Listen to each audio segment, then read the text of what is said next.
बिस्मिल्लाहिर्रहमानिर्रहीम। मेरे पास ये देखें 100 ग्राम ब्लूबेरीज़ हैं।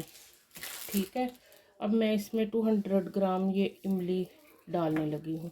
तो मैं इमली की सॉस बनाऊँगी रमज़ान शरीफ के लिए स्पेशली, जो बच्चे ऐसे खट्टी मीठी सॉस पसंद करते हैं। और ये मेरे पास मैंगो और ऑरेंज का जूस है। तो ना इसमें मैंने इसको कुक करना है, इमली को और ब्लूबेरीज को। ठीक है,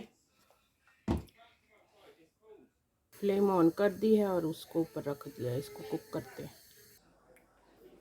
1 स्पून हमने इसके अंदर रेड चिली पाउडर डाला है, और ये चॉप्ड 1 ऑनियन और लिटिल बिट गार्लिक।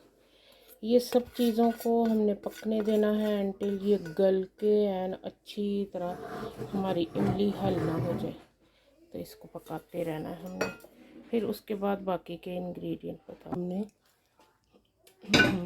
बड़ा ही मज़े का, बहुत ही ऑलरेडी इसमें कोई हमने ना कलर डाले ना कुछ, नेचुरल है। देखिए कितना अमेजिंग।